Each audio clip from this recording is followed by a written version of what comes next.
Okay, so good morning, good afternoon, good evening, everybody, wherever you are in the world right now. Welcome to this Friday's sharing of Harmonize to Energize. My name is Terry Matthews, and it's my pleasure and in many ways a privilege to share Jin Shin Jyutsu self-help, different aspects of the philosophy of Jin Shin Jyutsu each Friday at this time. For anybody who's completely brand new, if you want to raise your hand, you can, but if you don't need to. Jin Shin Jyutsu is an art of harmonizing life energy as it moves or not congruently through the body. And in Jin Shin Jyutsu, we facilitate this by placing palms of our hands, fingertips, thumbs, back of our hands on what we call safety energy locks. There are 26 of them, left and right of the center part of our body, or the spine at the back end, 3 in the arms. These safety energy locks are the size of your individual palm, the diameter of your individual palm.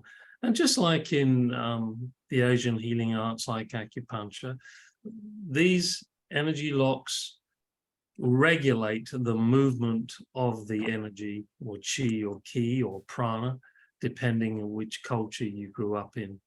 They regulate it, they allow it to move through. If it's blocked, they unblock it. If it's too much, they regulate it so it's more balanced. And Jin Shin Jyutsu could be seen as an art of harmony and balance. It was brought to the West by Mary Eno Burmeister back in the 1970s. She brought it from Japan to California. And she had learned the art from her teacher, Master Jiro Murai, during war years. He offered her the opportunity to bring the gift of Jin Shin Jyutsu back to America. And whoever that is, could they mute themselves? And my understanding is that there was an immediate recognition between Jiro and Mary, and he said to her, "Would you like to bring this gift to America?" And of course, at the time, America and Japan were not very friendly. So it's quite a magnanimous offer to Mary, and she studied with Jiro Murai for 5 to 6 years in Japan, and then some 14 to 17 years, I believe, by correspondence. And there was another teacher who also studied with Jiro Murai. His name was Haruki Kato. And those of you that have studied Jin Shin Jyutsu will know that Mary published books and Haruki Kato published books. And for those of you completely brand new, other teachers have published books over the years. The foundational material that I work with mainly are the 3 self-help books, and you'll see in the chat how you can obtain them. Self-help book 1, 2, and 3 are the principal ones I work with. There is a 4th one called Happy Hands for kids. And if you just want to delve into the simplicity stroke intricacy of Jin Shin Jyutsu, often called simply complicated, complicatedly simple, those 3 books are a good place to start, written in Mary's language. Sometimes people found, because Mary in her own way was quite zen, she didn't always fill in a great deal of detail, although she had a great depth of wisdom. And some people found her choice of language, even though she was a teacher of English for foreign students, not as easy to follow. And so another book was published, The Touch of Healing, by her then-in-law Alice Burmeister with Tom Monte. And in this book in particular, that gives an overview of aspects of the textbook material that you would study if you'd want to be a practitioner. In other words, the understanding of the philosophy of the depths. And it also gives at least one step of each particular type of flow. And when I say flow, Mary and Jiro taught Jinshin Jitsu by maps of how energy moves through the body. And these maps were based on the unmanifested level of energy. In other words, for most people, the invisible level, unless you're highly clairvoyant, and the more manifested level, which is represented by the organs in the body that we're all familiar with: lung, large intestine, liver, etc., etc. So it's quite an extraordinarily in-depth art, even though people will say, well, it's just a bunch of numbers and you place your hands on it. There's this whole understanding of relationship at different levels with Jinshin Jitsu. And I would say it's a lifetime or more study, but the more you practice, the more you progress in your feel for Jinshin Jitsu. And I emphasize the word feel because the words that describe Jinshin Jitsu, it's an art of compassion or longevity. And compassion is the emotion that mostly we understand is connected with our heart. How we feel for others is how we feel when we place our hands on a person's body, on these energy locks. If we approach the body with indifference, these energy locks will not open to us as much as if we open to them with our heart. And I remember in the early days when I was learning, I was fortunate to have classes with all the different instructors, well, mostly all of them. I think there's one or two I didn't actually have classes with, but I actually received treatments from. And there was an instructor, she's no longer in form, Christina Minamosawa from Brazil. And it struck me in the time I spent with her, how she loved not only the art, but how she honored that aspect of compassion. And before she approached either working on herself or others, there was always this connection, honoring to the heart of the matter, to her feeling about how she felt in that moment, and that reverence towards the person she was actually going to apply her hands or jumper cables, as Mary would call them, to the person laying on the massage table. So great deal of humbleness there. And really, you know, it's that level where the frequency and vibration of energy that moves through our fingertips, palms, and everything can become more palpable. We listen to the energy through the energy locks, and we're listening for pulses, which are reminiscent of the pulse that you hear at the radial artery.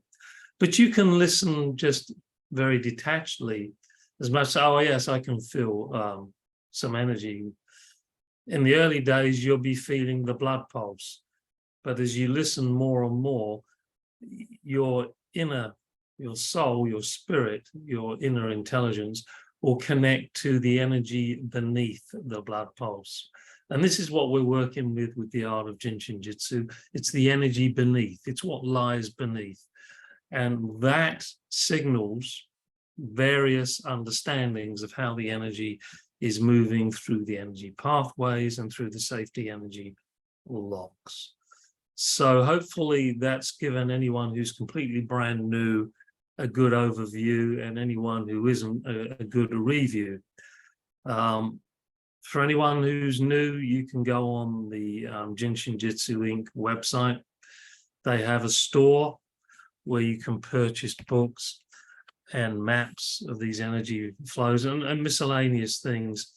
And I seem to remember just before I left that the directors actually made it possible to purchase just about everything. Once upon a time, there was a clause you had to have studied to be a practitioner, to get the practitioner texts. I could be wrong, so don't quote me. You'd need to phone David Burmeister, but I think things changed, and I think it's possible to purchase all and anything now. So those books that I showed you foundational self-help books are available. Oh, and there's also the pack of cards which Waltraud Rieger Krauser wrote. For those of you that travel a lot or like smaller frameworks in which to study, these cards will do the trick. Did I say trick? I did. Then there's maps of the safety energy locks, which I talked about, and each of these safety energy locks has meanings. And as you study Jinshin Jyutsu, you may hear either from a teacher or read that if you want to understand Jinshin Jyutsu, you need to understand the meanings of the safety energy locks. I think that's true.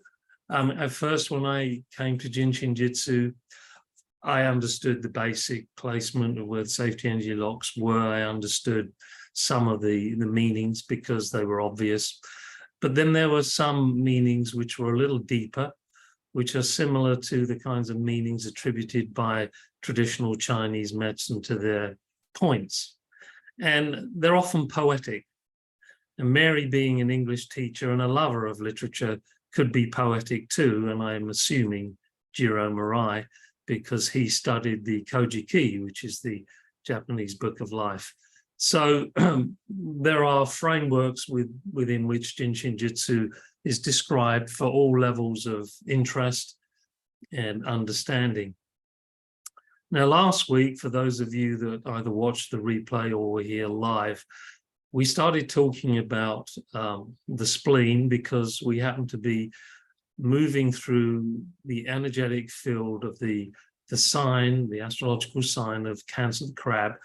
And one of the relationships that we talk about in Jinshin Jyutsu is as above, so below. And even though ultimately above and below are one thing, there really isn't a separation.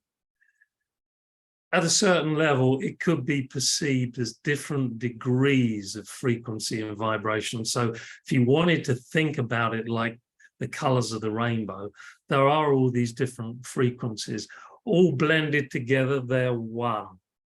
All separated, they vibrate at different frequencies, okay?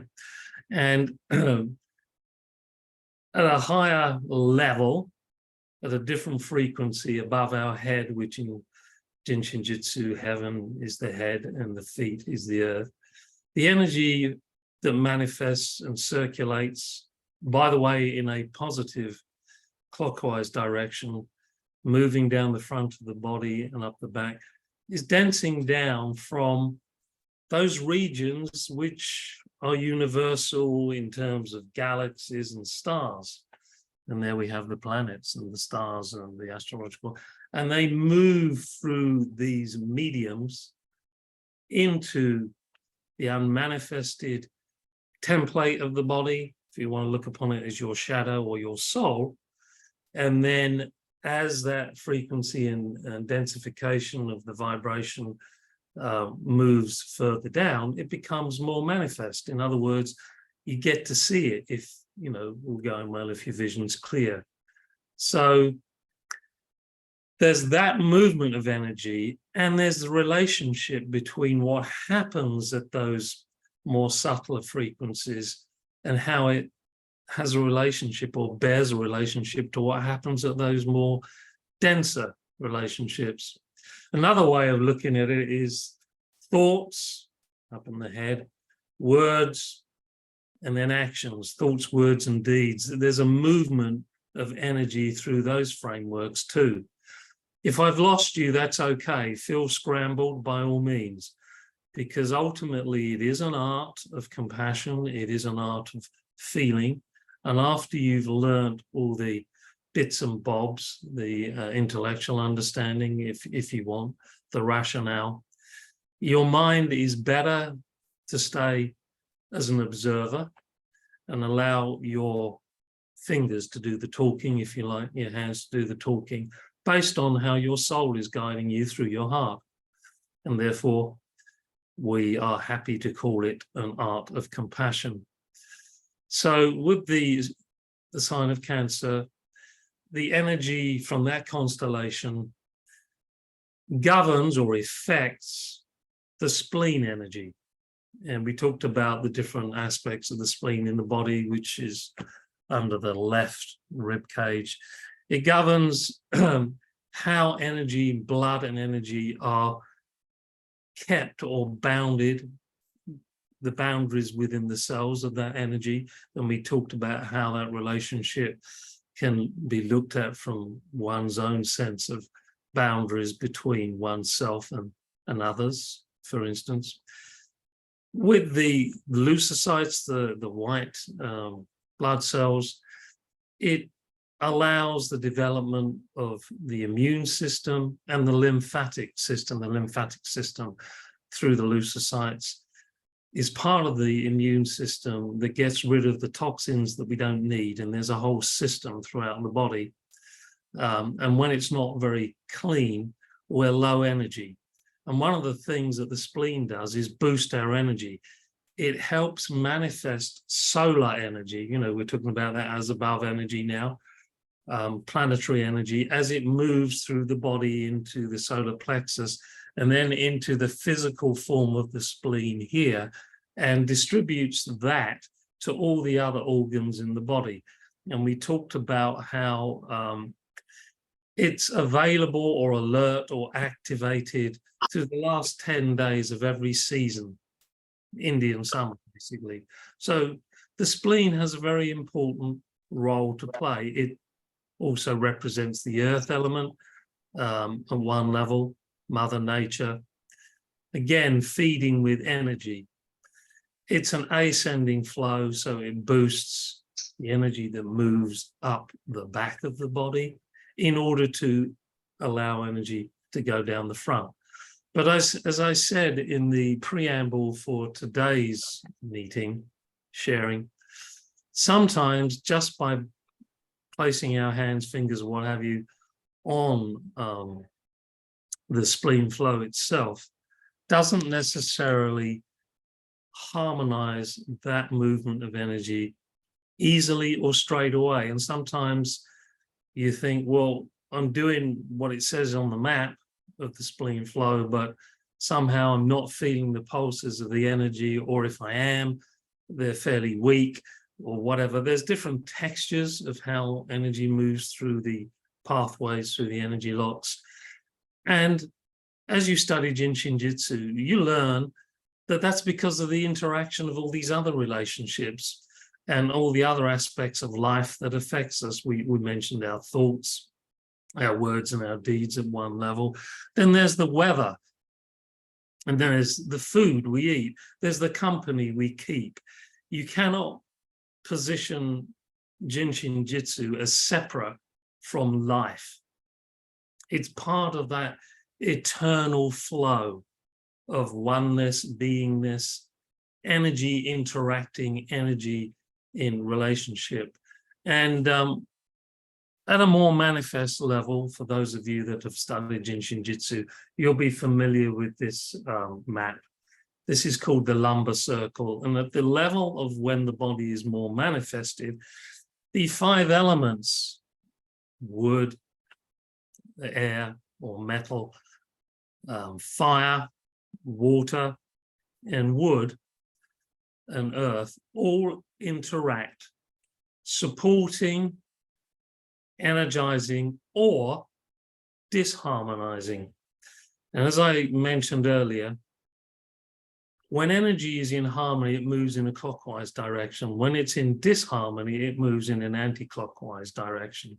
So what we have in this map, which you can also buy, I don't have time to go through all the subtleties of this map, but basically it outlines how each element is affected by the element before it, the element 2 steps away from it, in terms of energizing, supporting, and disharmonizing. Okay? If you're not all with me by now, that's okay. Your mind has been scrambled. Good. Stay there. Stay open, because energy likes open. When we close down, when we allow our thinking to overanalyze, we can block the energy. I'm not saying you shouldn't think. I'm suggesting don't overthink, because overthinking actually weakens the spleen it actually weakens first depth, which governs both spleen and the stomach. Stomach is governed by the sign prior to Cancer, which is Gemini. And when we overthink, these energies can be weakened, restricted, disharmonized. So when you're doing those flows and things don't seem to be happening, maybe you've been doing them, I would say at a minimum once a day. Definitely if you can, twice a day. If you're working with a long-term condition, a chronic condition, with self-help, you can do it as much as you like, whenever. If it's long-term, do it more than once, if you can. And if it's an acute thing, something just passing through, maybe just do it once. But you're doing the flow, and you're going, well, I can't feel anything. Does this really work? Well, it could be because there's some disharmony being caused in this case by elements ahead of that particular element, and ahead of the spleen in terms of disharmonizing is actually the very thing that the spleen supports, lung energy. Lung energy can reverse and go back onto the spleen, and liver energy can reverse and go back on the spleen. And so the spleen energy is now dealing with a blockade. The logs in front of the river or in the river, dams. All of a sudden you got some dams there, and they are elemental dams, and the relationship with all those different elements is somehow creating a block. So movement is restricted. So you can do steps of the lung flow and then steps of the liver flow to help release those dams, and then go back to the spleen flow and see how it feels then. See if the energy is now less blocked. So in all those self-help books that I showed you, not all of them will have all the flows. The self-help books that Mary wrote will only have the full spleen, stomach flow, and bladder flow at the organ function level. In Waltraud Reger Krause's cards and in Alice Burmeister's Touch of Healing, they'll have at least the first step of each of those organ function flows. So new people, if you don't want to buy the textbooks, you'll at least get the first step. So where do we go from here? We practice, and how I practice is using what Mary Burmeister taught, the 36 breaths. A breath in Jinshin Jitsu, says he, taking a breath, actually receiving a breath, is an exhale down the front of the body and receiving a breath, and inhale up the back of the body. And we talked about heaven the head and earth the feet. A breath is from heaven the head to earth the feet. It begins as light moves through the back of the head on safety energy lock 4, down through the hip line, safety energy lock 15. If all this is gobbledygook, you really could do yourself a favor by purchasing the map of the safety energy locks, or buying Self-Help Book 2, or any one of those self-help books, and they'll show you where all of those energy locks are. And we go from the back of the head, the 4, to the hip line, the 15, in the groin, to the big toes, and then from the big toes back through the hip line, back to the 4. And that circulation, spinning as it does in a clockwise direction, is actually one breath. All right. And we do 9 of those. 4 9s are 36. 9 in the study of numerology, which Mary did, equals the end of a cycle, beginning of a new. So we do a cycle, a complete cycle, to begin another cycle. And we do 4 sets of them. And we're going to begin with potential blockages in the lung. And we're just going to do the first and the last step of each flow. And I'm going to suggest complete beginners begin on the left because the left flow encourages the exhale. And most of us, certainly I was one of those, we're more familiar with inhaling than exhaling. We're always wanting to receive more, take in more. You know, it's like a sensory Christmas. We like to grab it all, take it all in. Well, in the East, they want to get you to empty yourself in order you got more space to, if you want to grab it all, if that makes sense. But here's a cautionary note. There is an expression, if you want to be greedy for anything, be greedy for the energy of the universe or God. But actually, greed can be a blockage. It can be an attitude. I'm going to suggest that you do what Mary suggested, which is exhale, drop your shoulders, and really feel as though your whole body is melting from your head to your feet. Surrender to the moment that you're in now. Don't think about the future. Don't think about the past. Just stay with who you are, where you are right now. Because our mind loves to take us on journeys. But are those journeys necessarily productive? Not always. In the moment, we're more likely to be strongly focused on what we need right at that moment, which is essential for what the next step, or if you like, the transformation of what we didn't work out before. Because often the past has a few little issues that need transforming. So stay present so that you can become a channel or a conductor for as much energy, chi, or prana as you can. All right, let us begin. So left side flow, left hand, it's going to go on the left under the rib cage 14. The right hand is going to go underneath the left shoulder girdle. All right. This hand is going to anchor. This hand is going to move. We're going to do the first and last step for 9 exhalation inhalations each step. Let us begin. This is the lung flow in the first step. Did you all see that? Close eyes, drop shoulders. If you feel like smiling, that's good. Smiling opens up the fours at the back and allows more light to come in. Because the energy we're talking about is actually a frequency and vibration of light. So we're going to lighten up and we're going to allow the energy that's being connected to with the right hand and the left hand to communicate, to harmonize, to balance, to feed each other, to nurture. So here we go. 9 exhalation inhalations. Let us begin.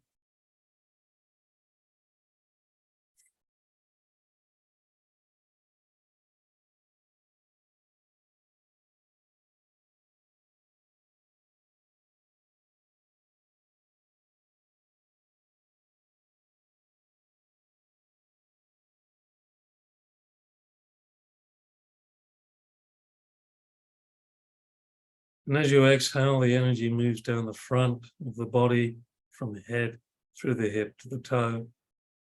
Then as you receive, it's moving back up. Toe, hip, head.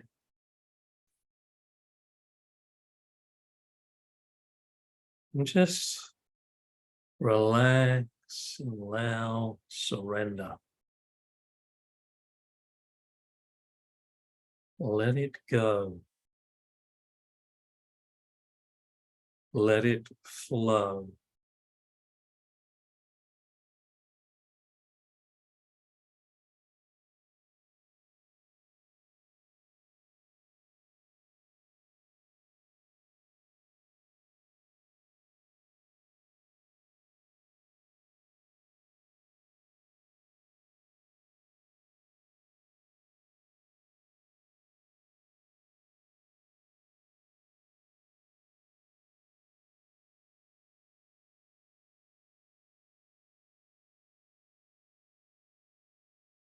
With the expansion and contraction of the lungs, we're bringing in more light.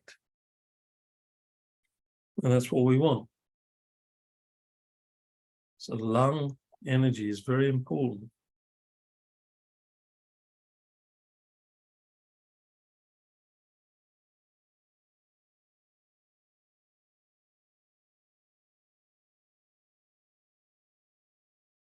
Keep your feet as flat on the floor as you can, feeling that connection with that mother energy of the earth element, the spleen, stomach.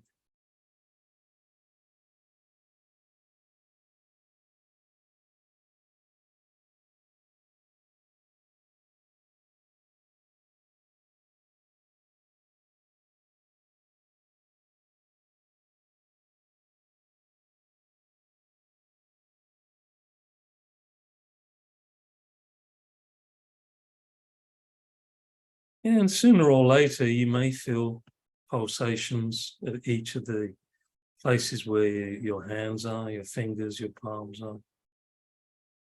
Just like you would on the wrist at the radial artery. Or you may not. And don't worry, which is the disharmonizer of the first depth, spleen and stomach. When we worry, we churn things over. Why hasn't this happened? This should have happened. Forget it. Forget it in order to get it.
Your metabolic rate is probably different to mine, possibly different to mine. So if you've finished already, just relax. Leave your hands where they are, so more energy can pulse its way through, or you can just place your hands in your lap in that 15 area.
And when you've arrived at the 9th exhalation, inhalation, just witness how you feel, what you're feeling, where you're feeling. Just observe.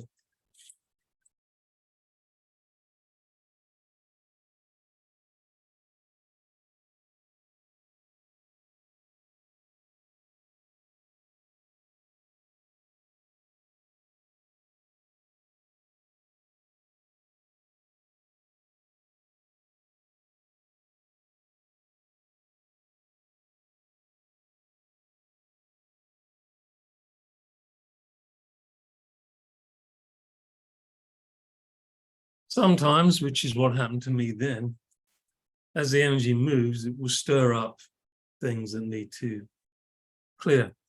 And the spleen sends a fine mist to the lungs. If it doesn't, it sends the liquid. And that's what happened to me. So I needed to get rid of it. Okay, so the second set of 9 breaths is the last step of the lung flow. We do the first and the last because it's like a magnet. The first step gives the energy a little push, and the last step gives it a little pull. Your left hand is still on that left 14, actually over the spleen area, and the right hand moves from the 22 to the opposite 13, which is the nipple area. The right hand. This is the left flow. Here we go. 9 exhalation inhalations.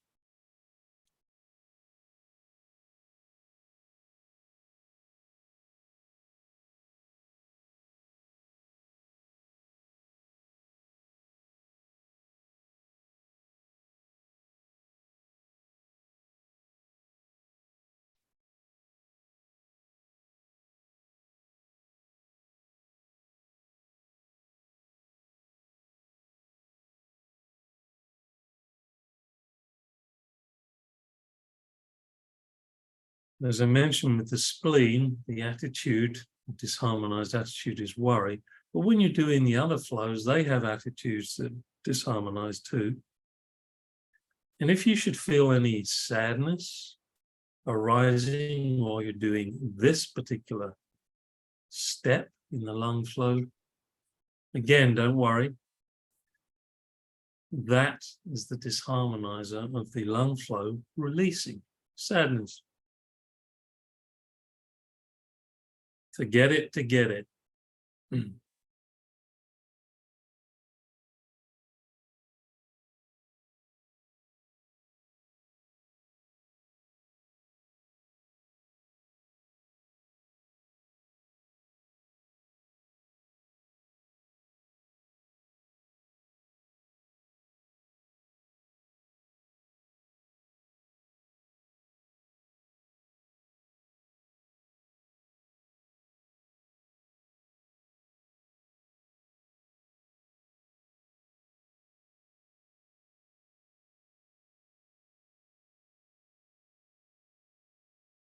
And notice as you're doing the practice, how the energy is moving down the front and how it is moving up the back.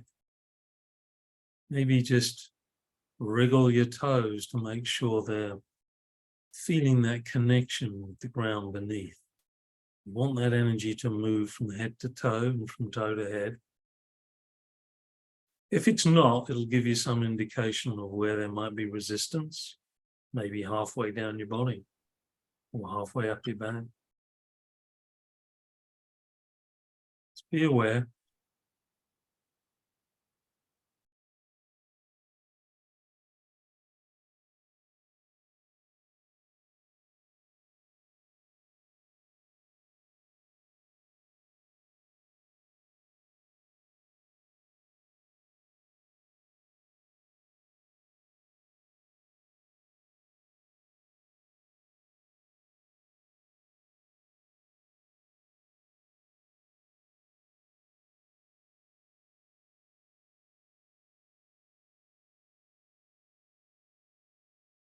And just allow the experience to flow.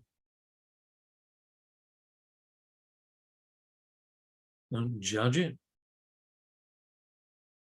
Just let it be and observe it.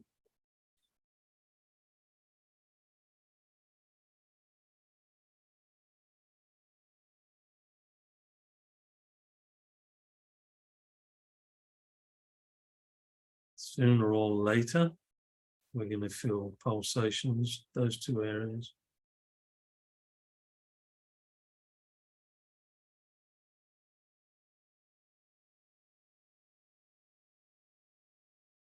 And that suggests that we have a good or at least a connection.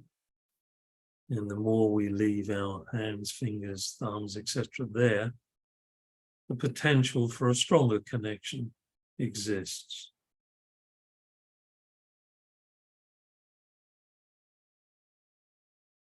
And I find this quite a nurturing hold. Bust line and waistline together.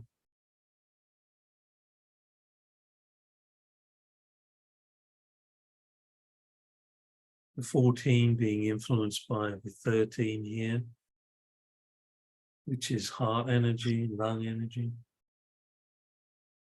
the wisdom aspect of the mind. Love thy enemies as thyself.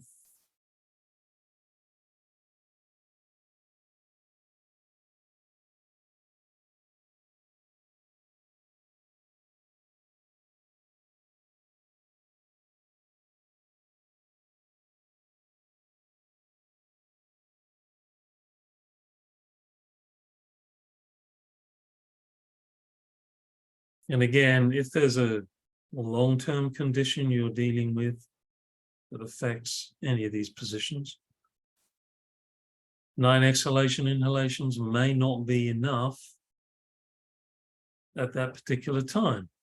So you would do more, maybe up to 108, multiples of 9. And if you have the time, until you can really feel that flow moving, then take advantage of that time.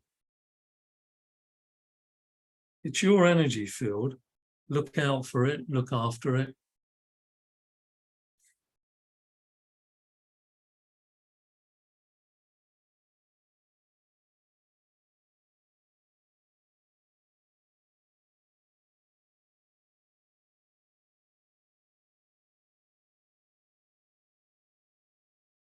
I see self-help as a very precious time. So always stun your cell phones, turn your phones off, put a sign on the door, no admittance, private, or see you in 10 hours, whatever the message you want to give. Just use the opportunity to have quality time with your energy field. So sooner or later, you've reached the 9th exhalation inhalation, and maybe you're feeling a pulse here and a pulse there, or maybe you're even feeling like a complete oneness between these two energy locks, like whoop, all the two have become one. That's wonderful, because in the end, that's really what the energy wants, to feel that one connection.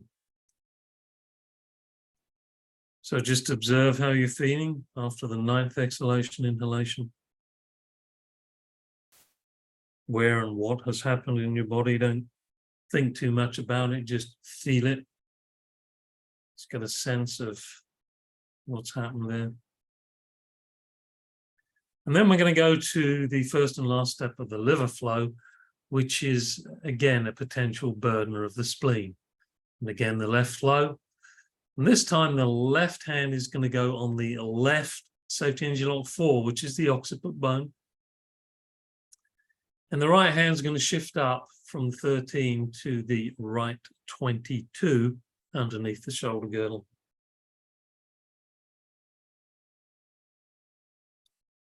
And this is the first step of the liver flow, which you will find in certainly the Touch of Healing and the Waltraud book of cards or box of cards.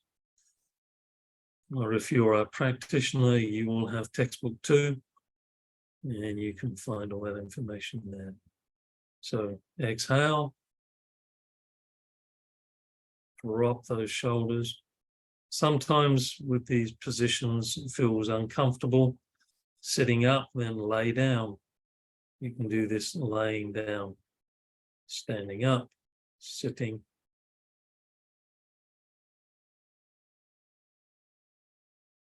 It's even more comfortable. You can do it on the side. Just make sure that you're comfortable as much as you can be. Use a cushion or pillow Be comfortable. You don't want to spend 10 minutes or so doing the flow, but not in a comfortable position, because really that's just creating more resistance.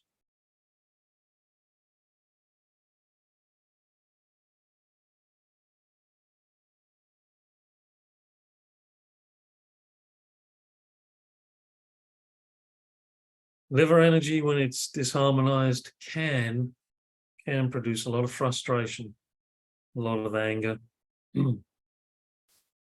And these days, there is a lot of frustration for all kinds of reasons. So this is a flow that you might go to fairly frequently to neutralize, harmonize, and balance some of that frustration.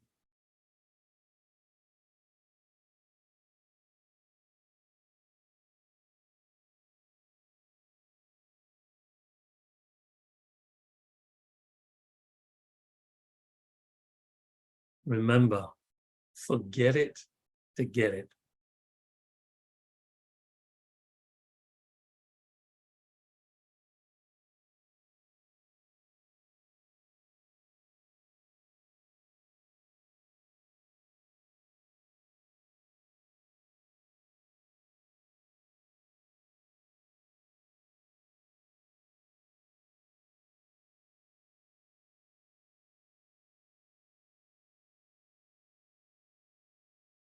And if any frustrating memories come up, sequences of events, just let them happen. Exhale, move through them. Do your best not to entertain them as if you've paid for your cinema ticket and now you're actually on the stage in the action. No, just be the observer. You got your cinema ticket, you're in your seat, you're watching this, and you're making no apparent move to do anything but allow the energy to flow as best it can.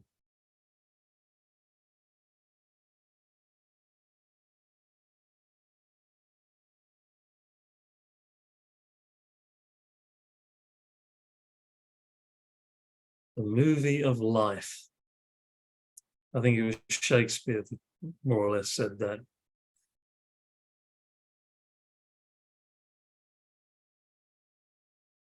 I think he said something like, I think it might have been Macbeth. Life is a poor player that frets and struts its hour upon the stage, full of sound and fury, signifying nothing or no thing, which is at the highest, subtlest level true. Because in oneness, the mind is quiet. The heart and the soul are in charge, they always have been, but you become more aware of the peace that passeth all understanding.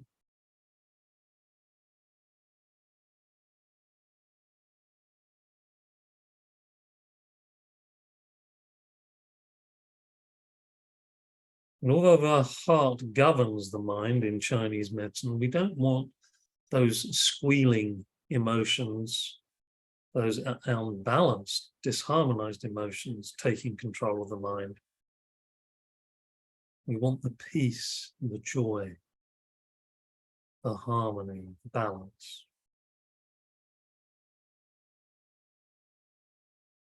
Some people have said to me, yeah, but if I'm so peaceful, I'm inert, I'm not doing anything wrong already. The more energy you can allow to create more harmony in yourself, the more power you actually have to respond to any situation with 100%, 100%.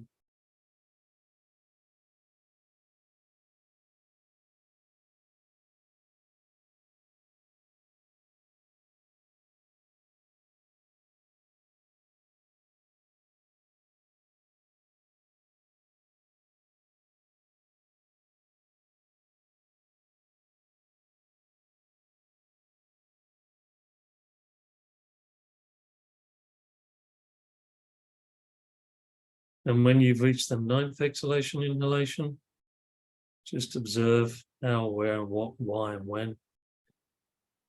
otherwise known as the kids kit.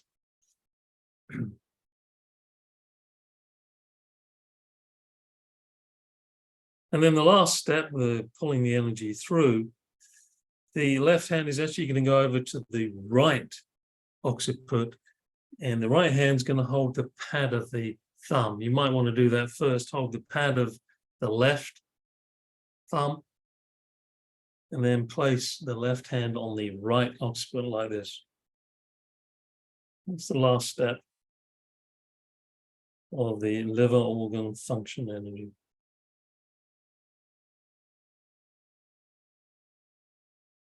Nine exhalation inhalations. Let it go.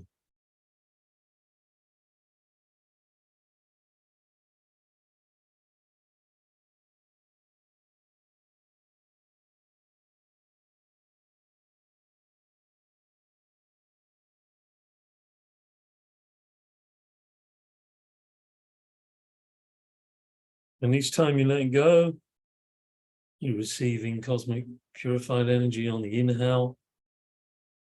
Your channel is opening more and more, wider. And you can conduct or allow more light to feed all the cells in your body. After all, that's what keeps you alive, vibration of the cells. Movement of energy into the cell and from the cell outside to the pathways.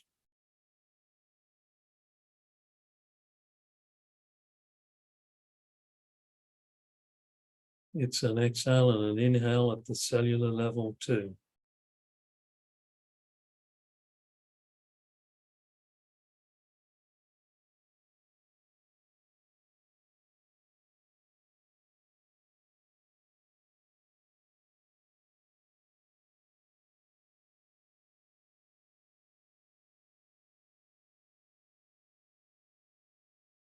Now, if at any point you feel that this is tiring, you can either swap hands and do the other side, the right, last step of the right flow. Or you can hold the pad of the thumb with the ring finger. Because the ring finger is where safety energy lock 4 is.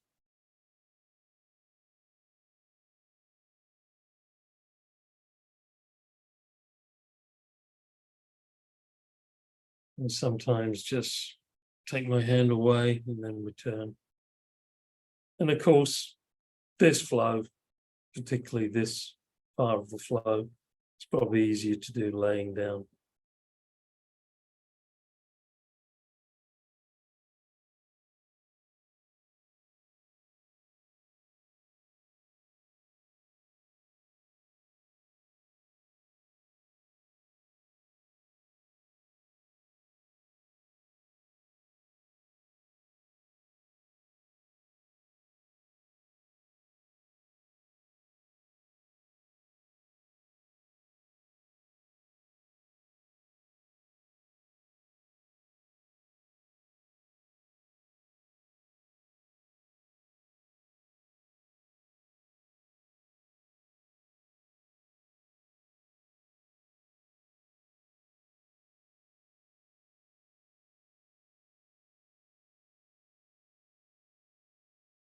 And again, when you reach the 9th exhalation, inhalation, just be the observer and bring your hands down now into your 15 area, your center 15, pube area, groin area, and just observe how you're feeling. Then you may find is either you hold your thumb or the first step of the spleen flow, the energy is flowing much clearer. That's because you've succeeded perhaps in unburdening the spleen. So thumb will help balance the spleen, hold the thumb. Is the pulsation stronger? First step of the spleen flow, the right side, left hand on the coccyx, You can place the right hand on the 1. Is there a stronger pulsation there? Test it.